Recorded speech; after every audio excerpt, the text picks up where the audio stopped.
Auburn keeps adding to what is becoming one of the deepest offensive line classes in a decade.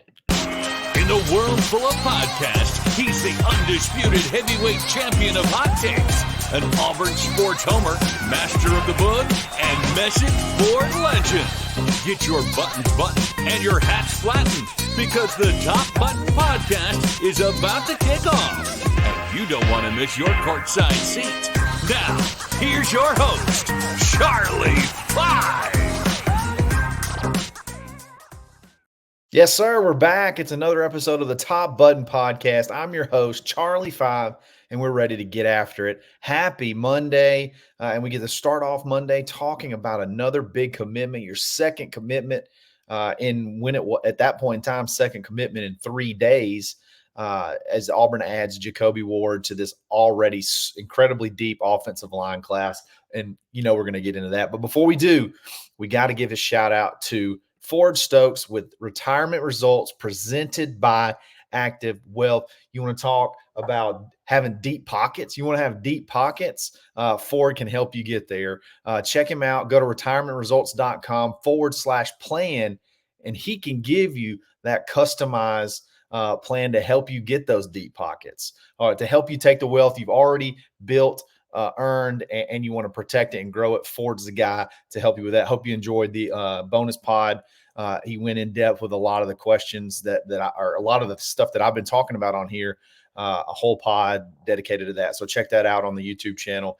If you missed it, Ford Stokes, retirement results presented by Active Wealth. Auburn lands probably one of the higher rated guys on their board, Jacobe Ward, from St. Benedictine High School in Savannah, Georgia, over the weekend. It's one that Auburn felt really good about for a very long time, up until maybe the last, 3 weeks or so. And you had to make sure it's one that you couldn't take for granted, but one that you had to make sure that you went ahead and locked down. And Auburn does that. This kid has offers from everybody in the country. I don't care about the ranking. I know some people are going to scoff at a 3-star. I'm not saying he's necessarily in line for a big ratings bump. I don't know that that's the case. He could, but when you look at the schools in his finale, his final schools, you had LSU, who is recruiting at the highest level they're recruiting at old LSU level right now. And they wanted him bad. They tried to, go ahead and get him in the boat. And he wanted to still take some visits, and moved on from him. And then you have Tennessee, who was in his final, another school that's recruiting at a pretty high level right now. And then Miami, who kind of came on late. Miami was really trying to pull off something sneaky with Jacobe, and Auburn kind of caught wind of it and snuffed it out. And I think that you take down, if you win battles against those three guys, those three teams that are recruiting at a very high level, and then Georgia had their eye on him as well. If their board didn't work out the way they wanted it to work out, just a kid that's got size that you can't teach, a frame that you cannot teach, and aggressiveness that's a lot of times you don't see in an offensive lineman, or it's something that's either there or it's not. And it's a guy that you want on the inside. You want a guy that can be aggressive and be ready to just blow folks off the ball. 6'3", 330 already. 6'3", 6'4", 330 already. Probably want to get in a little bit. He'll have to come in and get in a little bit better shape. But overall, you're talking about a very, very powerful interior offensive lineman that really sort of, completes your class. It really does. And don't get me wrong here. We talk about 3-star. We talk about the guys that offer him, the schools that have offered him. Auburn had him maybe number 2 on their board as far as their commits go. I think you had I think he's right there probably ahead of even Broderick Scholl, number 2 on your board. That's how much emphasis they put on this guy to bring him in and get him committed. And I think he really changes things, makes this a really, really deep and versatile class. It already was deep, but now you add 5 and sort of that gets you into a comfort level where you don't have to reach on anybody else. If you were to go into the offseason and this is your class you sign, I think you're happy with it. You got Traveris Dice, your number one guy that you had on your whole board. Your whole board, Traveris Dice, you get him. Offensive tackle. Broderick Scholl, very highly rated offensive tackle. You get him.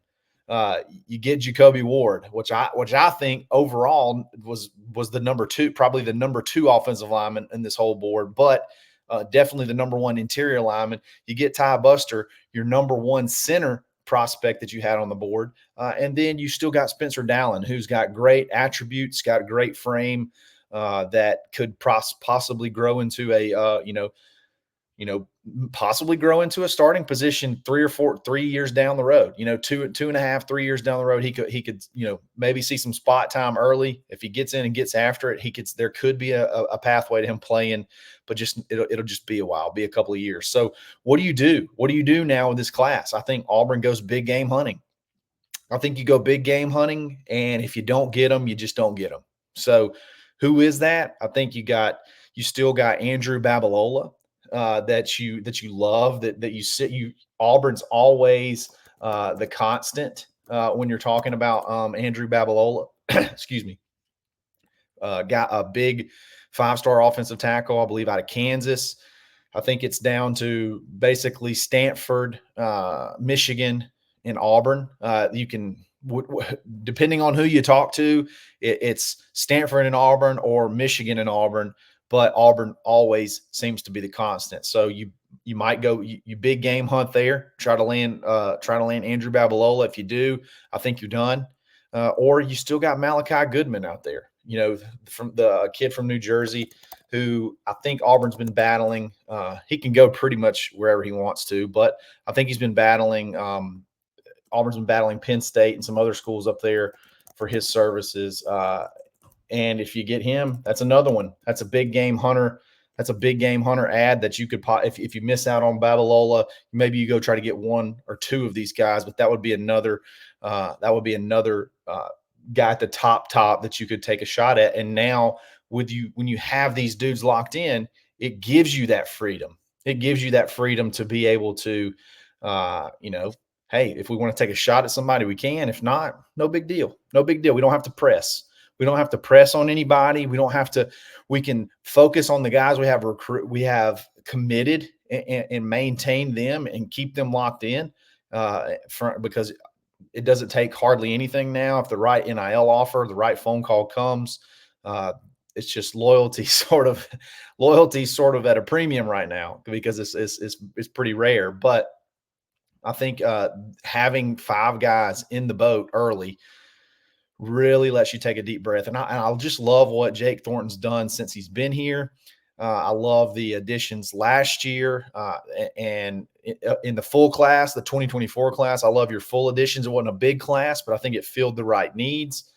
You got a future possibly all SEC guard. You got a JUCO offensive tackle that can play. And then even in your half class, even in your little piecemeal class, you still landed a 4-star tackle that you flipped from Texas Tech, who is getting tons and tons of praise as possibly moving into being, a 1A or 1B backup. Kind of pick it out. What does he want to be, a backup for the left tackle, or is he backup for the right tackle, Tyler Johnston?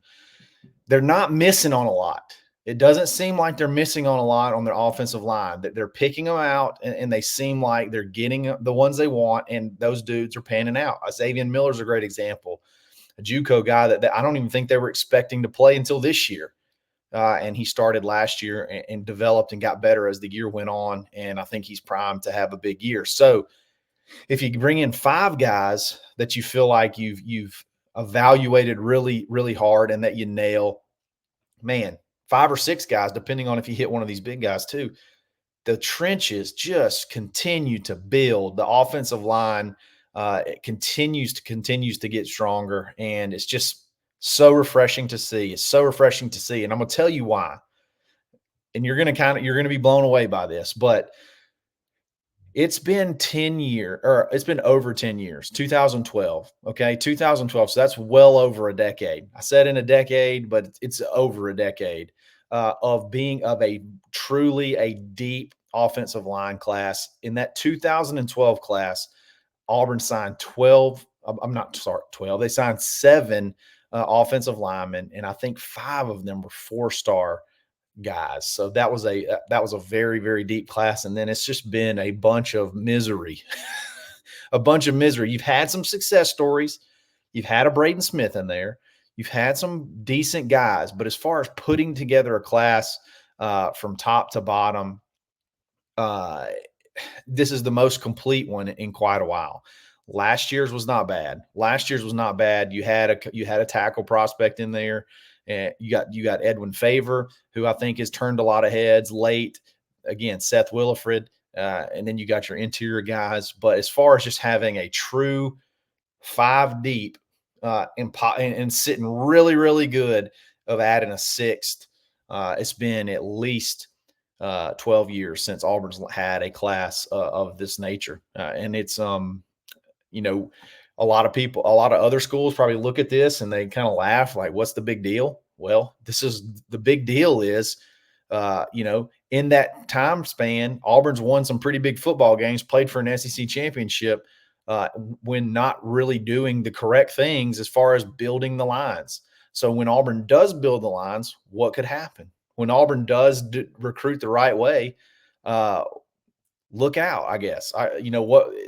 If you're having success and when you're doing things piecemealed and then you all of a sudden you start doing things the right way, I think it gets Auburn fans excited because a lot of times it has felt like 2017, that was a really good offensive line. 2018, you felt like you had some good pieces, but you had a rough go at offensive line. Even in that 2017, I believe you played, was it Clemson, that first game against Clemson, and you gave up like 100 sacks.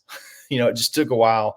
Really good run block. It seems like I always have really good run blocking teams, but we sometimes struggle in pass protection. So I particularly love this class. I love this addition with Jacobe Ward, and I really love what Jake Thornton is doing. I really love what he's able to connect. He's able to identify, and then they're able to get the guys that they want more often than not. So even in the portal, you done success in the portal. I tell you what, this does. You're getting really close. You're getting really close to not really needing the portal that bad. You're getting super close to where, maybe we go try to bring in one difference maker to fill a hole or one or two tops. But I feel like after this year, you may only have to go find, one guy, if that, because your center's locked down.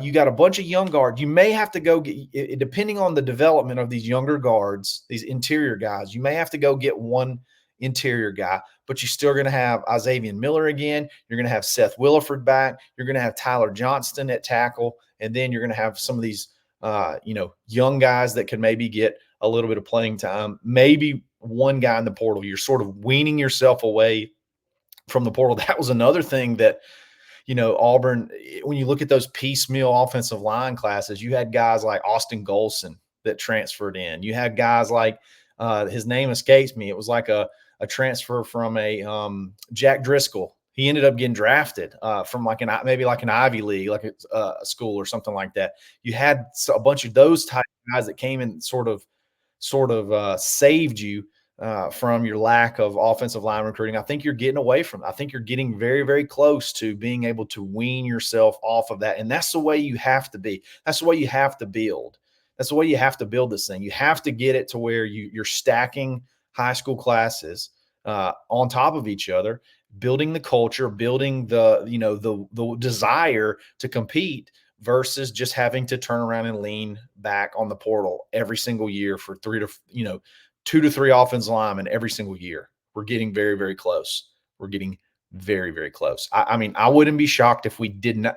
I wouldn't be shocked if we took more than. I would be shocked if we took more than one offensive lineman in the portal this upcoming class because I feel so confident in based off what I'm hearing, based off what I've seen off of the guys that Hughes brought in this short period of time from, that half class, full class, and then this class too. So that's something to get excited about. It definitely, if you're an Auburn fan. So big stuff going on with the offensive line. And I think you get 2 commitments in 3 days. You sort of steal back a little bit of the momentum. You feel like I don't feel like you lost, but you feel like you lost. A lot of people feel like you lost over that last little visit weekend after Alvin Henderson committed, that we did not take visitors. I think people kind of felt like either we should have taken visitors, or some of the guys that, that visited elsewhere that were committed to us or not committed to us that weekend. Big things happened that weekend. You may have lost a little footing, but you still got time to get it back. But you go ahead and pop these 2 off, and now you're at